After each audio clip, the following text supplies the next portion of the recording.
जय हिंद। मैं विकी कुमार आपका स्वागत करता हूं विकास स्टडी पॉइंट पर। सो डियर स्टूडेंट्स, आप लोगों के एग्जाम आने वाले हैं। 6 तारीख को इकोनॉमिक्स का एग्जाम है। तुम कैसे चल रही है आप लोगों की तैयारी? जिस बच्चे की तैयारी में थोड़ी सी भी कमी लग रही है ना, तो वो अब पूरी होने वाली है। क्यों? क्योंकि मैं इस तरीके से चीजों को लेकर के आ रहा हूं आपके सामने। आपका स्टैटिस्टिक्स वाला पार्ट हो या फिर माइक्रो इकोनॉमिक्स का, मैंने हर एक इंपॉर्टेंट क्वेश्चन को सेलेक्ट कर लिया है ताकि आप इसको एक बार पढ़ लो, समझ लो, दोबारा कुछ पढ़ने की जरूरत ही नहीं पड़ेगी। ठीक है, यानी कि सबसे पहले मैं आपके लिए स्टैटिस्टिक्स लेकर आया हूं यूनिट फर्स्ट के अंदर जितने भी चैप्टर हैं आपके इंट्रोडक्शन से संबंधित, वो 30 क्वेश्चन लेके आया हूं। उसके बाद आपका यूनिट नंबर सेकंड आएगा स्टैटिस्टिक्स का। ठीक इसी प्रकार से आपका माइक्रो इकोनॉमिक्स का आएगा और एग्जाम के पहले यानी कि 6 तारीख से पहले 4-5 को हम पूरा फाइनल सबमिशन करेंगे। 40 के 40 क्वेश्चन करेंगे और सैंपल पेपर को भी देखेंगे। इससे क्या होगा? इससे ये होगा कि मैक्सिमम क्वेश्चन को कवर अप कर पाएंगे, तो कोई भी क्वेश्चन बच नहीं पाएगा हमारी नजरों से। क्वेश्चन चाहे कैसे भी है, हम है तैयार और ये हमने ठान लिया है कि मार्क्स लाने हैं, पूरे में से पूरे लाने हैं ना। तो फिर बस अच्छे से तैयारी कीजिए और जो करवा रहा हूं मैं उस पर फोकस कीजिए। आइए देखते हैं किसकी कितनी तैयारी है। ठीक है, मिड टर्म एग्जामिनेशन 2021-22 है ये। क्या है ये? Mid term examination 2021-22 unit first statistics का इंट्रोडक्शन टू स्टैटिस्टिक्स। तो चलिए सबसे पहले जो बच्चे नए हैं फटाक सब्सक्राइब कर लिए, जो दोस्त आपके अभी तक नहीं आए उनको फटाक से शेयर कर दीजिए और पढ़ना शुरू हो जाइए और तय कीजिए अपने आप को कि कितना आपने पढ़ाई की है और कितना बाकी रह गया है। ठीक है, ये सबसे पहला क्वेश्चन क्या कह रहा है? Dash is one who consumes goods and services from the satisfaction of their wants. वह जो अपनी आवश्यकताओं की संतुष्टि से वस्तुओं और सेवाओं को उपभोग करता है अपनी आवश्यकताओं की संतुष्टि से, तो वो क्या है? वो प्रोड्यूसर है, कंज्यूमर है, इन्वेस्टर है या फिर ये सभी है? तो ऑब्वियस सी बात है, हम बात किसकी कर रहे हैं? हम बात कर रहे हैं सेटिस्फैक्शन की, यानी कि संतुष्टि की। और क्या प्रोसेस है? कौन सा प्रोसेस? Consume goods. तो गुड्स को कंज्यूम कौन करता है? अपने आवश्यकता को पूरा करने के लिए उपभोक्ता करता है ना। प्रोड्यूसर तो प्रोडक्शन करता है, इन्वेस्टर तो इन्वेस्टमेंट करता है, तो उपभोग जो करता है, कंज्यूम जो करता है, वो उपभोक्ता होता है। तो इसका सही जवाब आपका हो जाएगा ऑप्शन नंबर बी। और एक चीज मैं और बता दूं, इसमें ऐसे ऐसे क्वेश्चन इस तरीके से भी पूछे जाते हैं आपके एग्जाम में कि जिसका ज्यादा बड़ा सोचने की जरूरत नहीं पड़ती। क्वेश्चन को समझ लो ना, तो उसमें थोड़ा सा और डीपली जाने की कोशिश करोगे, आंसर अपने आप आ जाएगा। भले आपने पढ़ा ना हो, बस खाली अपने थोड़ी बहुत थ्योरेटिकल चीजें पढ़िए ना, तभी अपने आप आपके पास उत्तर आ जाएगा उसका। ठीक है, अब चलते हैं सेकंड क्वेश्चन पे। ये क्या कह रहे हैं? हु प्रोड्यूस और sells goods and services for the generation of income. मतलब आय के सृजन के लिए वस्तुओं और सेवाओं को उत्पादन या बिक्री कौन करता है? यानी वस्तुओं और सेवाओं का प्रोडक्शन कौन करता है? प्रोड्यूसर करता है, कंज्यूमर करता है, इन्वेस्टर करता है या फिर उनमें से कोई भी नहीं? तो जाहिर सी बात है, जो वस्तु सेवाओं को प्रोड्यूस करता है उसको हम प्रोड्यूसर कहते हैं। तो option number A is the right answer. ठीक है, थर्ड क्या कह रहे हैं? Production and investment are dash activity, यानी कि उत्पादन और निवेश डैश गतिविधियां यानी क्रियाएं। कौन सी क्रियाएं हैं? कंजप्शन है, इकोनॉमिक है, नॉन इकोनॉमिक गैर आर्थिक है या फिर प्राइमरी सोर्स यानी कि प्राथमिक स्रोत है? तो इसका आंसर तो आपके सामने है, बी यानी कि आर्थिक। ये कौन सी क्रियाएं हैं? आर्थिक क्रियाएं। वो हर क्रिया जो पैसे से संबंधित है ना, समझ जाओ, वो आर्थिक क्रियाएं। ठीक है, बहुत ही लॉजिक और सिंपल कंसेप्ट है इसका। चौथा क्या कह रहा है? Dash implies scarcity of limited resources with regards to unlimited wants, यानी कि असीमित जरूरतों के संबंध में सीमित संसाधनों की कमी को दर्शाता है। हमें पता है कि ह्यूमन की जो आवश्यकताएं होती हैं वो असीमित होती हैं, जितना उसको मिले उतना ही कम है उसके लिए। लेकिन जो हमारे पास रिसोर्सेज है वो क्या है? लिमिटेड है, सीमित है। तो सीमित संसाधनों की कमी को कौन दर्शाता है? इन्वेस्टमेंट, इकोनॉमिक एक्टिविटी, कंज्यूमर या गैर आर्थिक क्रियाएं। तो इसका सही जवाब क्या होगा? इसका सही जवाब होगा आपका आर्थिक क्रियाएं यानी कि इकोनॉमिक एक्टिविटी। इसी की वजह से हमारे क्या सीमित संसाधनों को कमी को दर्शाता है। क्यों? क्योंकि जरूरतें बहुत ज्यादा है लेकिन संसाधन हमारे पास सीमित है और प्रयोग हर कोई अपने अपने लेवल पे करता है। तो ये आर्थिक क्रिया के अंतर्गत सीमित संसाधनों की कमी को दर्शाता है। ठीक है। पांचवा क्या कह रहा है? Economic activity is the study of Mankind in the ordinary life of business. The definition was given by, यानी आर्थिक गतिविधि व्यवसाय के सामान्य जीवन में मानव जाति का अध्ययन है, ये किसने कहा था? आपके ऑप्शन है ए फिशर, बी अल्फ्रेड मार्शल, सी कार्ल्स या फिर प्रॉप सभी। तो क्या लगता है इसका सही जवाब क्या हो जाएगा प्यारे बच्चों? फिशर नहीं, कार्ल्स नहीं, और इनमें से कोई नहीं, ऐसा भी नहीं। एक जवाब है जो सही है, वो क्या है?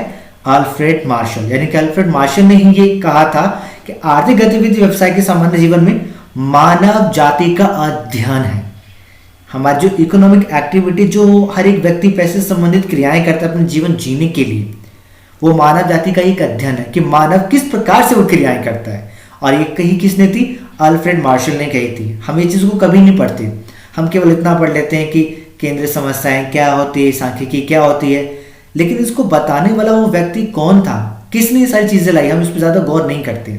इस पर गौर जरूर क्या करो, क्योंकि ये जिंदगी भर काम आने वाली चीजें। आप कोई आगे एग्जाम भी देते हो ना, तो कहीं ना कहीं सवाल आपसे पूछा जा सकता है, इसलिए ये भी बहुत इंपॉर्टेंट हो जाता है। ठीक है, चलते हैं छठे क्वेश्चन पर। Which of the following are the features of statistics in the plural sense, यानी कि निम्नलिखित में से कौन सी बहुवचन अर्थ में सांख्यिकी की विशेषताएं हैं?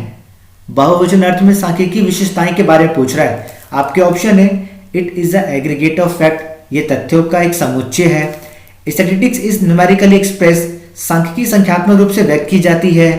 ऑप्शन नंबर सी दोनों, यानी ऊपर ए और बी दोनों, या फिर इनमें से कोई भी नहीं।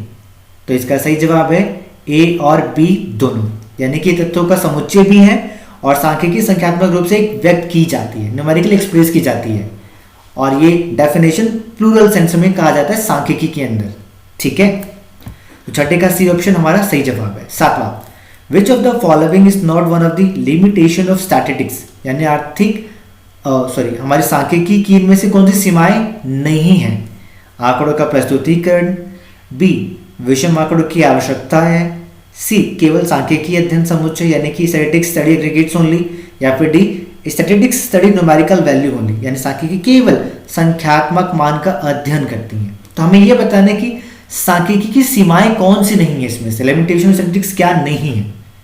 तो क्या लगता है इसका सही जवाब क्या होगा? ऑप्शन नंबर बी इसका सही जवाब हो जाएगा, यानी कि विषम आंकड़ों की आवश्यकता है, हेट्रोजीनियस डाटा इज रिक्वायर्ड, ये नहीं है इसकी लिमिटेशन।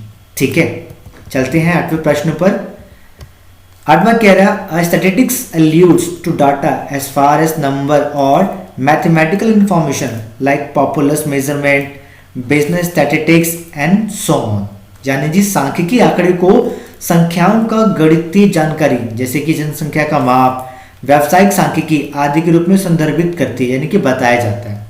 तो इनमें से किसके द्वारा बताया जाता है कि सांख्यिकी आंकड़े गणितीय जानकारी जैसे जनसंख्या का माप या व्यावसायिक सांख्यिकी आदि के रूप में बताने का कार्य करता है? वो एक वचन बताता है, बहुवचन यानी प्लूरल सेंस के द्वारा बताया जाता है, या फिर बोथ ए एंड बी, या फिर इनमें से कोई भी नहीं। तो इसका सही जवाब क्या हो जाएगा? बी, यानी कि प्लूरल सेंस। प्लूरल सेंस में ये सारी चीजें बताई जाती है, तो ऑप्शन नंबर बी इसका करेक्ट आंसर हो जाएगा। नवा क्या कह रहा है? Read the following statement given below and choose the correct alternative, यानी कि हमारे पास ये स्टेटमेंट दिया गया, स्टेटमेंट को पढ़ करके हमें जवाब देना है। देखो प्रश्न आपके इस टाइप से आने वाले हैं, वो तरीका मैंने आपको बता दिया है ताकि एकदम अच्छे से आइडिया लग जाए और आप पूरा करके आओ, और यही हम चाहते हैं। नंबर हर कोई लाना चाहता है और खुशी से, है ना। स्टेटमेंट 1 कह रहा है हमारे पास ऑल स्टैटिस्टिक्स आर डाटा, यानी सभी आंकड़े हमारे सभी आंकड़े हैं, मतलब जो सांख्यिकी है वो सभी आंकड़े हैं। ठीक है।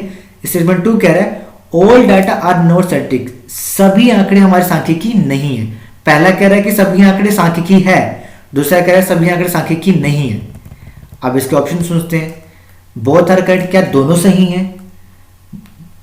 बी बोथ आर इनकरेक्ट, क्या दोनों गलत हैं? या फिर सी ओनली स्टेटमेंट 1 इज करेक्ट, केवल स्टेटमेंट 1 सही है? या फिर डी केवल स्टेटमेंट 2 सही है? तो आपके अनुसार कौन सा सही हो सकता है बच्चों? क्या लगता है? इसका सही जवाब है बोथ आर करेक्ट, दोनों सही है। मतलब एक कंसेप्ट में समझा जाए तो किसने क्या जो सांख्यिकी है वो तो आंकड़े हैं, यानी कि जो स्टैटिस्टिक्स है वो आंकड़े हैं, लेकिन सारे आंकड़े स्टैटिस्टिक्स हैं ये आवश्यक नहीं। तो ये भी सही कह रहा है और ये भी सही कह रहा है, इसी वजह से हमारा दोनों सही, option number A correct answer हो जाएगा। ठीक है, 10वां क्या कह रहा है, वही स्टेटमेंट वाला ही है। स्टेटमेंट फर्स्ट हमें कहता है agents of production are the owners of factors of production, यानी कि जो उत्पादन करते हैं, यानी उत्पादन की जो एजेंट जो उत्पादन करते हैं वही कारकों के स्वामी भी होते हैं। दूसरा कह रहा है social components of economics are poverty and unemployment, अर्थशास्त्र के सामाजिक घटक गरीबी और बेरोजगारी हैं। ठीक है, ये 2 कथन दिए गए। अब हमें ये बताना कि इसमें से कौन सा कथन सही है, नहीं है, ये दोनों सही है, दोनों गलत है। ऑप्शन ए दोनों सही है, ऑप्शन बी दोनों गलत है, ऑप्शन सी ओनली एक सही है, या फिर ऑप्शन डी ओनली 2 सही है। तो क्या लगता है इसका सही जवाब क्या हो जाएगा? इसका भी सही जवाब है आपका ऑप्शन नंबर ए, यानी कि बोथ आर करेक्ट। ये गलत है, ये गलत है, ये गलत है, 3 गलत है, तो यानी कि ऑप्शन नंबर ए हमारा सही है। मतलब उत्पादन के agent, social components of economics, माफी चाहूंगा, agent of production are the owners of factor of production, यानी उत्पादन के जो एजेंट होते हैं वही कारकों के स्वामी भी होते हैं। और अर्थशास्त्र हमारा सामाजिक घटक गरीबी और बेरोजगारी को बताता है, तो इस हिसाब से हमारा बोथ आर करेक्ट हो जाएगा। ठीक है, चलते हैं 11वें पर। 11वां क्या कह रहा है बच्चों, read the following statement given below and choose the correct alternative. हमारे पास असर्शन यानी कि अभिकथन है और उसके कारण है। ठीक है, हमारा अभिकथन क्या कहता है, statistics is the life line of economics, यानी सांख्यिकी अर्थशास्त्र की जीवन रेखा है। कारण statistics help to stabilize various statistical relationship. कारण इसका ये क्योंकि सांख्यिकी विभिन्न सांख्यिकी संबंध स्थापित करने में मदद करता है। मतलब कोई बिजनेस हो, फाइनेंशियल चीजें हो या कुछ और भी हो, वहाँ स्टैटिस्टिक्स हेल्प करता है इकोनॉमिक्स की। अब हम जानते हैं कि इसमें से सही क्या क्या गलत है। ऑप्शन ए कह रहा है both assertion and reason are true, मतलब असर्शन और रीजन दोनों सही है। Reason is the correct explanation of assertion, क्योंकि जो कारण है वो अभिकथन को सही तरीके से व्याख्यात कर रहा है। बी कह रहा है असर्शन और रीजन ट्रू तो है, सही तो है, लेकिन रीजन सही से डिफाइन नहीं कर रहा है असर्शन को। सी क्या कह रहा है, assertion is true but reason not, और डी कह रहा है reason is true but assertion is not. तो क्या लगता है इसका क्या जवाब होगा?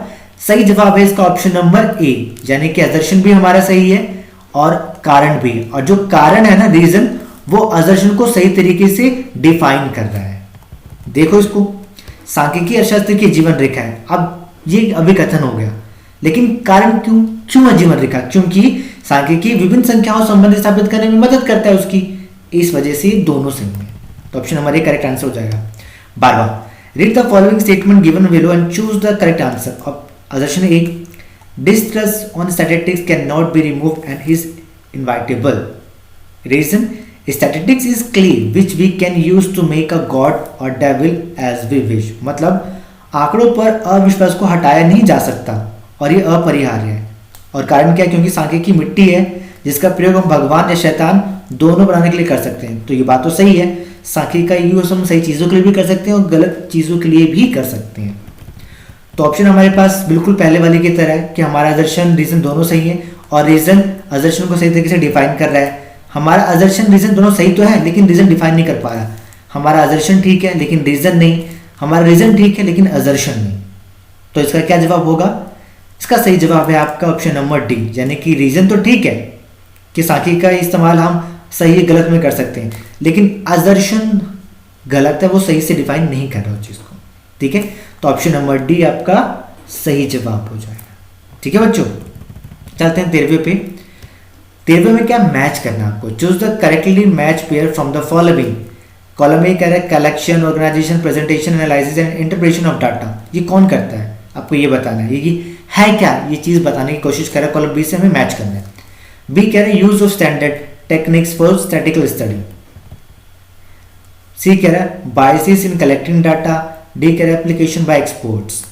और ये चीज हिंदी में लिखा है और ऑप्शन आपके देखें कि इसमें से जो ए है ना, A3 को सही बता रहा है, B4 को सही बता रहा है, C2 को सही बता रहा है, या फिर D1। यानी जो मैच करना है वो इस तरीके से बोल रहा है कि जो A है, ठीक है, यानी कि ये इसको बोल रहा है कि ये वाला सही है, ठीक है, इसको बोल रहा है सही है।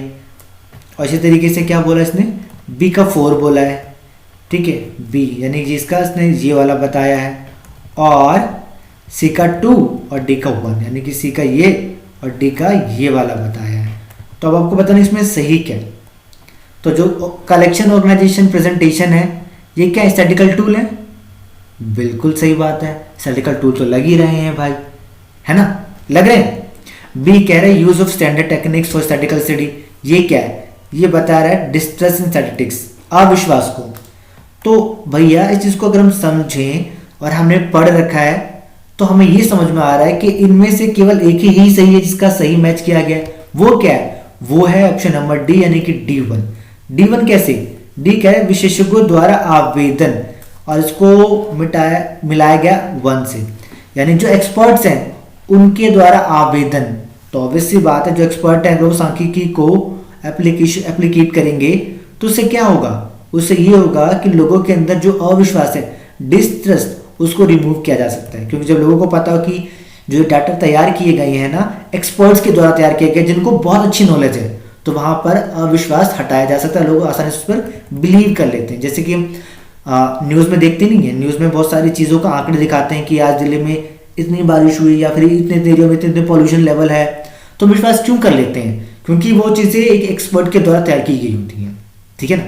14 प्रश्न में भी आपका वही वाला है, मैच करना है, कॉलम आपको ए दे रखा है, कॉलम बी दे रखा है, यही इसी तरीके से आपके एग्जाम में आएगा, ध्यान रखिएगा, बिल्कुल इसी तरीके से एग्जाम में आएगा, इसलिए अच्छे से समझिए इस चीज को। Economic equilibrium, limitation statistics, prone to misuse, nature of statistics, science and art, place in relation to each other या importance of statistics, features of statistics. Option देखते हैं, इसने ए को 4 से मिलाया है, यानी कि जो ए है वही ए वाला 4 से, यानी कि हम कह सकते हैं यहाँ पे ए वाले को 4 से मिलाया है, ठीक है। फिर बी को 3 से, सी को 2 से, यानी कि बिल्कुल पहले वाले की तरह है, यानी कि बी को 3 से, सी को 2 से और डी को 1 से मैच किया है। तो डी से को अगर बी को 3 से देखें, ए का 4 ही हो गया, फीचर ऑफ स्टैटिस्टिक्स हो गया, बी का 3 इंपॉर्टेंस ऑफ स्टैटिस्टिक्स, यानी prone to misuse, importance of statistics नहीं, ये हो ही नहीं सकता। Science and art, nature of statistics, यानी कि नेचर स्टैटिस्टिक्स में की बात करें तो साइंस एंड आर्ट है, और place in relation to each other, ये क्या बता है, लिमिटेशन ऑफ स्टैटिस्टिक्स। और इकोनॉमिक इक्विलिब्रियम को किससे मिलाया गया है, 4 से, ये फीचर ऑफ स्टैटिस्टिक्स है। तो क्या लगता है इसका सही जवाब क्या हो जाएगा। हाँ बच्चों, मुश्किल नहीं है यार, थोड़ा सा ध्यान देने की जरूरत है। ऑप्शन नंबर सी आपका सही जवाब हो जाएगा। सी को जो 2 से मिलाया गया ना, ये साइंस एंड आर्ट क्या है, नेचर ऑफ स्टैटिस्टिक्स है, तो इसका सही जवाब ऑप्शन नंबर सी हो जाएगा। ठीक है, 15वां फटाफट करते हैं, है ना, ज़्यादा समय नहीं लगाते हैं, मैं पढ़ता जाता हूँ और आप भी पढ़ते रहो, आपको भी फटाक से जवाब पाएगा। स्टैटिस्टिक्स इन सिंगुलर सेंस, एक वचन अर्थ में सांख्यिकी में शामिल है collection of data, organisation of data, presentation of data, या फिर ऑल ऑफ द एबव। सही जवाब इसका ऑल ऑफ द एबव, क्योंकि एक वचन के अंदर कलेक्शन, ऑर्गेनाइजेशन, प्रेजेंटेशन तीनों चीजें आ जाती हैं। 16वां, which of the following indicates a stage of statical study. अब ये पूछ रहा है स्टैटिकल स्टडी के जो स्टेज है उनमें से क्या कौन है, कलेक्शन ऑफ डाटा है, प्रेजेंटेशन ऑफ डाटा है, एनालिसिस ऑफ डाटा है, या फिर ऑल ऑफ दीज। तो ये 16वां है और इसका सही जवाब भी हमारा यही आ जाएगा, क्योंकि हमने सांख्यिकी के अध्ययन में जो चरण में पढ़ा था ना स्टेज ऑफ स्टैटिकल स्टडी, तो उसमें कलेक्शन, प्रेजेंटेशन, एनालिसिस ये तीनों आते हैं। पहला आता है आपका कलेक्शन, फिर ऑर्गेनाइजेशन, फिर प्रेजेंटेशन, फिर एनालिसिस, एंड इस हिसाब से ये तीनों सही हैं हमारे। 17वां, the process of converting raw material into goods, यानी कच्चे माल को निर्मित वस्तु में बदलना क्या कहलाता है, प्रोडक्शन कहलाता है, सेविंग कहलाता है, निवेश कहलाता है, वे विनिमय कहलाता है। बहुत सिंपल सी बात है, प्रोडक्शन के अंदर ऐसा प्रोसेस होता है जो रॉ मटेरियल को कन्वर्ट करते हैं हम गुड्स में, तो वो हमारा प्रोडक्शन, इसका सही जवाब हो जाएगा ऑप्शन नंबर ए, इसका करेक्ट आंसर हो जाएगा। 18वां क्या कह रहे हैं, विच of the following statement is incorrect, इनमें से कौन सा स्टेटमेंट है जो गलत है, हमें ये बताना है। पहला कह रहा है रिसोर्सेज हैव ऑल्टरनेटिव यूजेस, संसाधनों के वैकल्पिक उपयोग होते हैं, ये तो बिल्कुल सही बोल रहा है। ऑल नंबर्स आर स्टैटिस्टिक्स, सभी नंबर सांख्यिकी हैं, क्या ये सही कह रहा है, सभी नंबर को सांख्यिकी बताने का काम कर रही है। चलो आगे देखते हैं। Micro economic studies large aggregate, बिल्कुल माइक्रो इकोनॉमिक्स बड़े लेवल पे अध्ययन करता है। Statistic studies only the aggregates of quantitative facts, बिल्कुल ये मात्रात्मक तथ्यों को लेता है, गुणात्मक नहीं लेता, यानी कि किसी वैल्यू अच्छा बुरा नहीं लेता है, जो न्यूमेरिकल वैल्यू थे केवल उन्हीं को लेता है। तो इस हिसाब से हमारा गलत क्या है? गलत है हमारा option number B, all numbers हमारे स्टैटिस्टिक्स नहीं होते, लेकिन ऑल स्टैटिस्टिक्स नंबर हो सकते हैं। ठीक है, तो ऑप्शन नंबर बी आपका सही जवाब हो जाएगा 18वें का। 19वां, statistics is the science of analysing, यानी सांख्यिकी विश्लेषण का विज्ञान है किस रूप में? क्वालिटेटिव डाटा में, क्वांटिटेटिव डाटा में, एनी काइंड ऑफ डाटा, या फिर बोथ ए एंड बी। तो इसका सही जवाब होगा आपका मात्रात्मक। अभी हमने पढ़ा ना, सांख्यिकी केवल मात्रात्मक आंकड़ों का विश्लेषण करता है, गुणात्मक नहीं करता। 20वां क्या कह रहा है? The third stage of statistical study is, यानी कि सांख्यिकी अध्ययन का जो तीसरा चरण है वो कौन सा इनमें से? Third step of statistical study, presentation of data, collection of data, organisation of data, या एनालिसिस ऑफ डाटा। तो इसका सही जवाब होगा आपका आंकड़ों का प्रस्तुतिकरण, क्योंकि टोटल 5 स्टेज होते हैं। 5 में सबसे पहला जाता है आपका कलेक्शन, फिर आता है आपका ऑर्गेनाइजेशन, फिर आता है आपका प्रस्तुतिकरण एंड देन एनालिसिस, फिर उसके लास्ट में आता है इंटरप्रिटेशन। ठीक है, तो इसे सबसे 5 होते हैं और 5वें में जो ये वाला हिस्सा है ये तीसरे नंबर पे आता है। ठीक है ना, तो इसका सही जवाब हमारा ऑप्शन नंबर ए हो जाएगा। 21वां, economics is the study of economic welfare, ये किसने कहा था? यानी अर्थशास्त्र आर्थिक कल्याण का अध्ययन है, किसके द्वारा कहा गया? मार्शल के द्वारा, प्रोफेसर पिगो के द्वारा, जे.के. मेहता के द्वारा, या फिर केन्स के द्वारा। तो इसका सही जवाब होगा आपका ऑप्शन ए, मार्शल। मार्शल ने कहा था कि जो अर्थशास्त्र है ना वो आर्थिक कल्याण का अध्ययन है। ठीक है, 22वां, there is a difference between wants and dash, चाहतों और डैश में अंतर है, तो वो क्या चीज़ है? डिमांड है, सप्लाई है, इंटेंसिटी है, या फिर स्कार्सिटी है? तो यहाँ पे जो फिल होगा उसका जवाब है आपका ऑप्शन नंबर सी। ठीक है, इंटेंसिटी यानी कि तीव्रता, यानी कि चाहत और इंटेंसिटी में अंतर होता है, डिफरेंस होता है। 23वां, who among the following is engaged in economic activity, यानी में से कौन है जो आर्थिक गतिविधियों में जुड़ा हुआ है, संलग्न है? A person going to a temple, मंदिर जाने वाला व्यक्ति को आर्थिक क्रिया में शामिल किया जाना चाहिए कि नहीं किया जाना चाहिए? सोच के बताइए मुझे। दूसरा, a mother buying winter cloth, सर्दियों के कपड़े खरीदने वाली माँ, मतलब जो माँ सर्दियों में कपड़े खरीद रही है एक तरीके से। A farmer growing pulses for self consumption, यानी किसान स्वयं उपभोग के लिए दाल उगा रहा है। या फिर ऑप्शन नंबर डी, जिसमें सी और डी को सही बताया गया, यानी कि माफी चाहूंगा यहाँ पर, ये आपका आएगा बी और ये आएगा आपका सी। ठीक है, बी और ये सी कर लेना इसको, यानी कि ये। तो सिंपल सी बात है, हमें आर्थिक गतिविधियां का मतलब हो गया आर्थिक क्रिया, यानी कि इकोनॉमिक एक्टिविटी। तो इकोनॉमिक एक्टिविटी की जब भी बात की जाए ना, वो समझना वो हमारा पैसों से संबंधित है, यानी कि जो भी कार्य कर रहे हैं उसमें अगर पैसा आ रहा है ना, मॉनेटरी चीजें शामिल हो रही है, समझना वो आर्थिक क्रिया है। जैसे कि मैं उपभोग करता हूँ, कंजप्शन कर रहा हूँ, तो वहां कंजप्शन कैसे करूंगा? कोई दुकान में जाऊंगा, सामान लूंगा, वहां पैसा इस्तेमाल हुआ ना सामान लेने के लिए, मेरी आर्थिक क्रिया है। प्रोडक्शन कर रहा हूँ, किस लिए कर रहा हूँ? लाभ कमाने के लिए, तो वहां भी पैसा आ रहा है। निवेश कर रहा हूँ, पैसे का ही कर रहा हूँ निवेश। विनिमय करूंगा, लेन देन करूंगा, वहां भी पैसे से संबंधित कुछ ना कुछ चीजें होंगी। तो इस तरीके से सारी की सारी हमारी आर्थिक क्रियाएं होगी। तो कौन सी चीजें जो आर्थिक क्रिया नहीं है?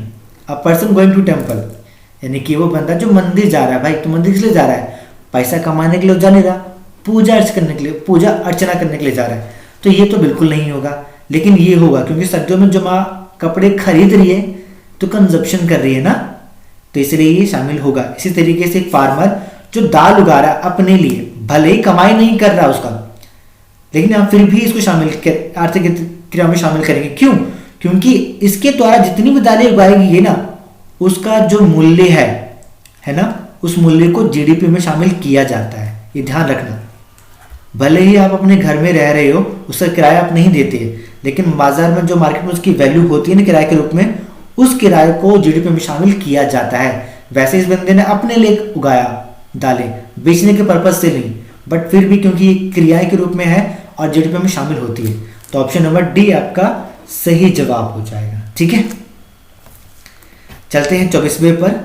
देखो मैं आपको इस तरीके से इसलिए बता रहा हूं खुल करके, ताकि मैं जो चीजें समझा रहा हूं ना, भले ही आपको इसका ऑप्शन याद रहे ना रहे, लेकिन मेरी बातें आपको दिमाग में याद रहेगी ना, तो फटाक से आपका दिमाग एक्टिव होकर काम करेगा और जवाब भी आपके जबान पर आ जाएगा। जवाब भी आपके जबान पर आ जाएगा और आप लिख कर आ जाएंगे। ठीक है, इसलिए थोड़ा सा डीपली बताना मेरे लिए बनता है ताकि कोई भी डाउट ना रहे आपके पास। Which activity is the base of all production activity, यानी कौन सी गतिविधि सभी उत्पादन गतिविधियों का आधार है। Consumption, production, saving, investment. बहुत सिंपल जवाब है कंजप्शन है, क्योंकि अगर कोई किसी वस्तु को उपभोग करेगा ही नहीं तो ना उत्पादन होगा, ना बचत होगी, ना कुछ और होगा। तो कंजप्शन की वजह से सारी क्रियाएं होती हैं। हम अपने पेट के लिए करें, पापी पेट का सवाल है, पापी पेट के लिए तो हर कोई करता है। पापी पेट क्या करता है? उपभोग करता है, इसीलिए इसका सही जवाब आपका ए हो जाएगा। 25वां, the word statistics is used. सांख्यिकी शब्द का प्रयोग इस प्रकार किया जाता है, किस रूप में किया जाता है? मतलब ये सिंगुलर है, प्लूरल है, या फिर दोनों है, या इनमें से कोई भी नहीं है। तो इसका सही जवाब है आपका ऑप्शन नंबर सी, यानी कि सांख्यिकी को हम सिंगुलर फॉर्म में भी यूज करते हैं और प्लूरल फॉर्म में भी यूज करते हैं, इसलिए ऑप्शन नंबर सी इसका सही जवाब हो जाएगा। 26 क्या कह रहे हैं? Statistical data are use for knowing about the progress, यानी प्रगति के बारे में जानने के लिए सांख्यिकी डेटा का उपयोग किया जाता है। किस रूप में किया जाता है?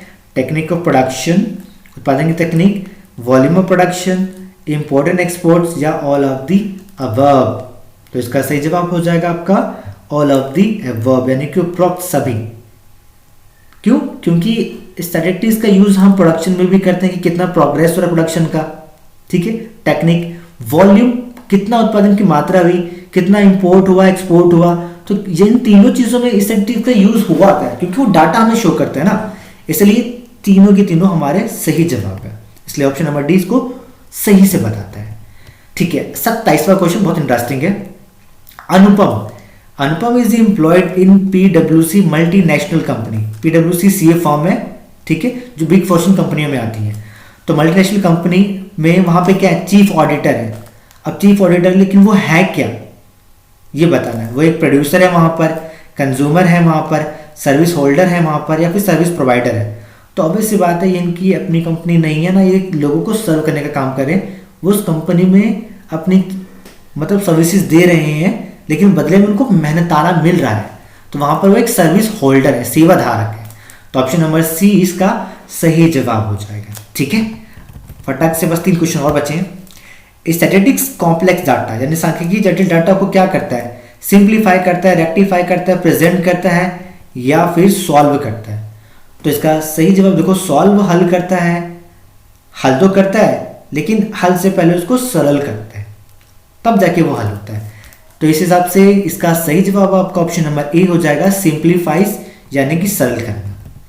29, हमें करेक्ट स्टेटमेंट को चुनना कि कौन सा सही है। पहला कह रहा है scarcity definition was given by Samuelson, यानी दुर्लभता की परिभाषा किसने दी है?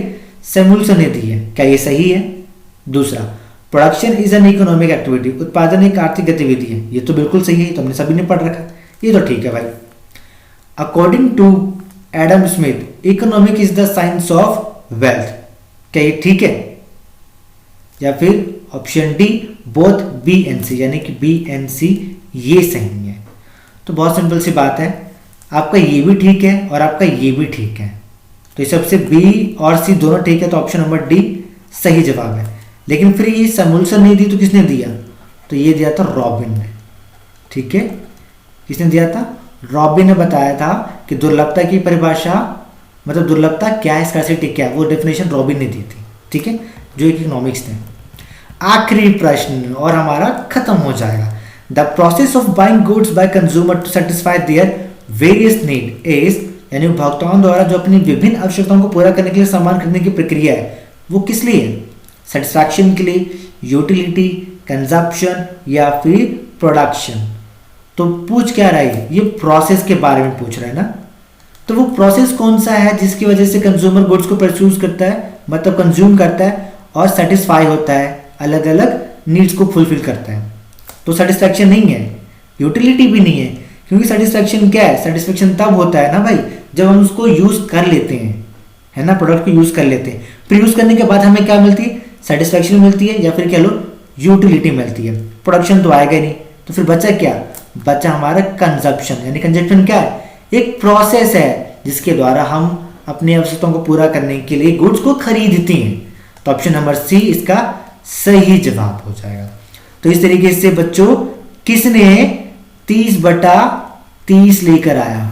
अगर यूनिट फर्स्ट में आपके 30 में से 30 आया, तो इसी तरीके से यूनिट सेकंड में भी आएंगे और जब दोनों को मिक्सअप लेके चलेंगे ना तो फिर हमारे 40 आउट ऑफ 40 भी आएंगे एग्जाम में, आएंगे ना, बेशक से आएंगे यार। तैयारी हम इतनी इस लेवल की कर रहे हैं कि कहीं से कोई भी सवाल बच नहीं सकता हमारी नजरों से। तू आ भाई, जहां से भी आ, हम तैयार हैं तुझसे लड़ने के लिए, है ना।